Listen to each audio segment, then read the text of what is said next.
sari-sari. Ayan, nagbabalik ang inyong tendera. So ngayon, alas 2 dahil kagabi maaga ako nagsara. Alauna pa lang nagsara na ako kasi sobrang tumal ng tao, as in parang walang lumalabas dahil nga bago na yung kapitan dito sa amin at meron ng curfew.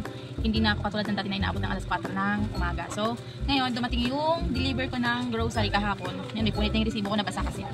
At binayaran ko ay 3,986. Ayan, dahil tamad ako mag-grocery. Kaya tamad ako mag-grocery sa sa pinamimilihan namin. Kaya nag-grocery na lang ako. So yan, naka-order pala ako ng Chester. Ilan? So yun, nakabili ako ng Chester kasi meron itong grow coins na 5 pesos kada bili mo ng 5 kaha. Tigli 5 kaha lang naman. So yun, ito nabili ko.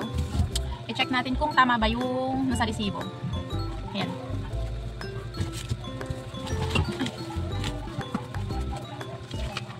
So, cup noodles, umorder ako ng tig 5.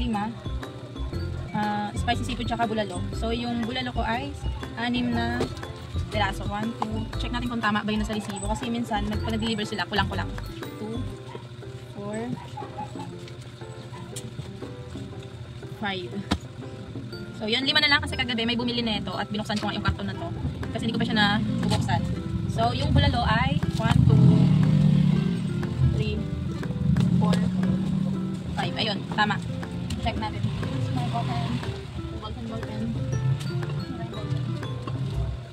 Check natin. Ayan. And yun yan. And then, Lucky Me Beef. Umorder ako ng 10 peraso. Ayan. 1, 2, 3, 4, 5, 6, 7, 8, 9, and 10. So, yun, kumpleto. Ang hirap buksan. Then, next ay sweet and spicy na pancit canton. Kung tutuusin, mas mura sa grocery to dito. Mas mura siya ng 25 cents yata. Kasi sa grocery 14 pesos isa. Ang bili ko sa grocery dito ay 13.75.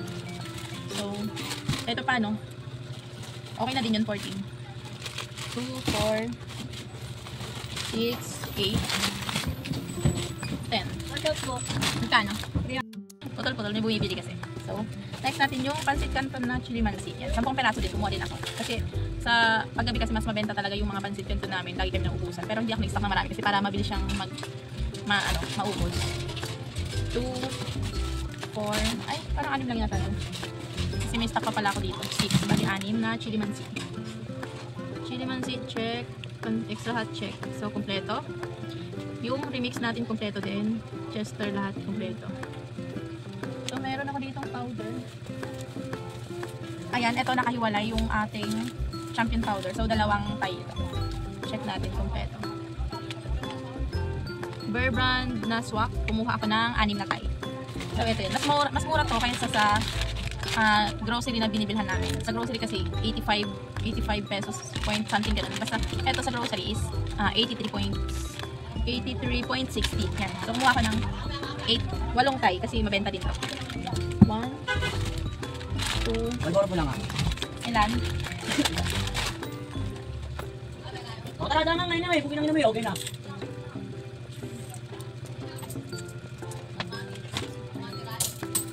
Isa talaga yung mga bibig ng mga customer ko dito, walang pakundangan.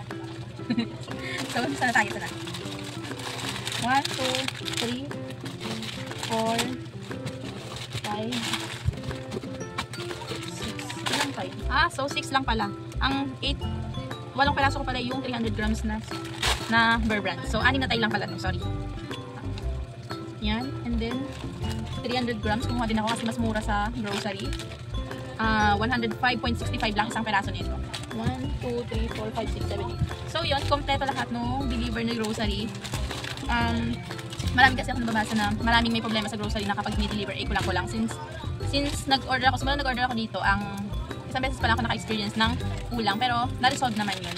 Na-refund naman sa akin at naibalik ko rin naman yung item sa kanila na walang hangin or yung may kulang sa akin. So simula nung na-resolve yun, hindi na ulit ako naka-experience na kulang-kulang yung deliver sa akin. So far, okay naman si grocery sa akin. At nagamit ko siya ng New Year din dahil sa GCash. Nagamit ko siya na pang cash in, cash out. Hindi rin naman ako naka-experience na nawala yung grow coin. So, okay sa akin sa grocery. So may nakalimutan ako guys. Hindi pa pala kompleto kasi may dilata pa pala ako kasama doon sa grocery. Hindi ko na buksan. So ito yun. Ito, hindi ko na buksan. Buksan natin kung ano. Dilata ba ito? Andito pala yung mga iba. So nakalimutan ko siyang buksan.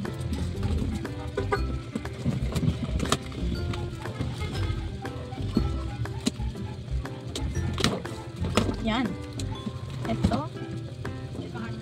Magkano? Wait lang.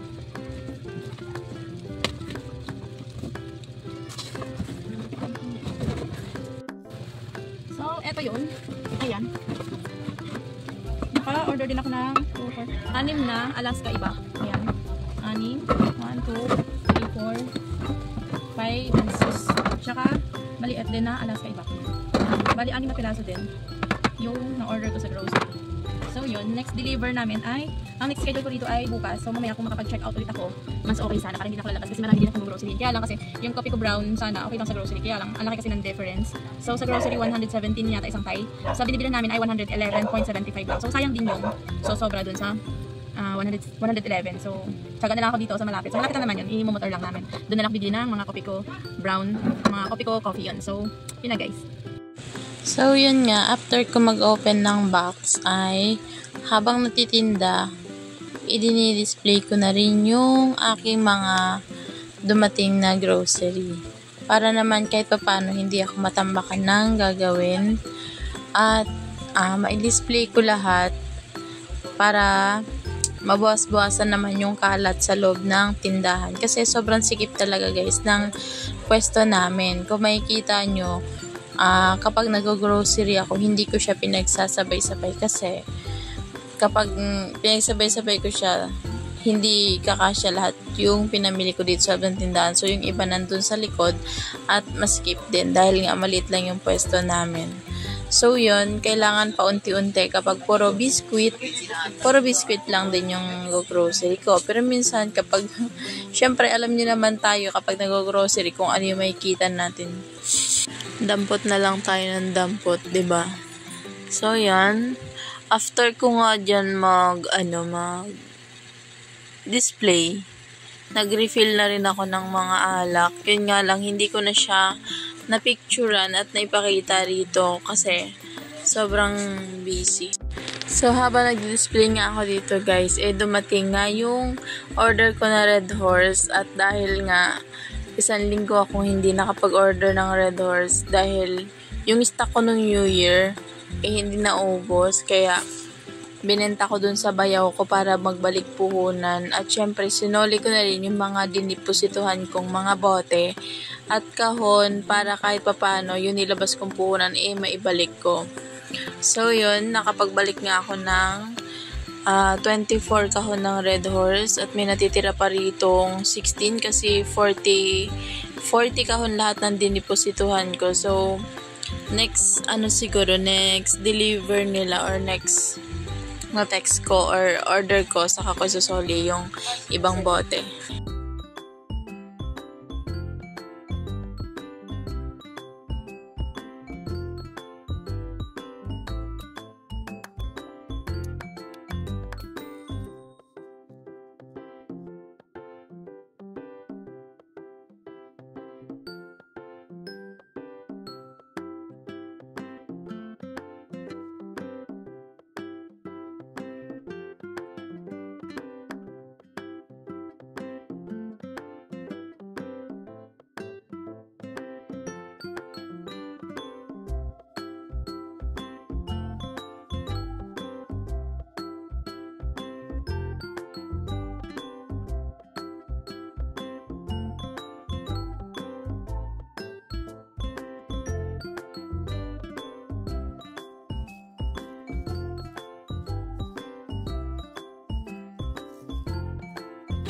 So, yun lang guys.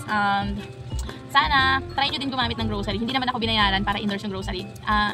Sinishare ko lang kasi nakakatuwa na kahit nasa bahay ka lang, pwede kang mag-order online. Hindi mo na kailangan lumabas or magpagod, magsayang ng gasolina papunta sa grocery. So, sa grocery pa lang, okay na. So, thank you for watching guys. And, subscribe nyo ako sa aking YouTube channel para lagi po kayo updated sa aking mga videos. So, bye!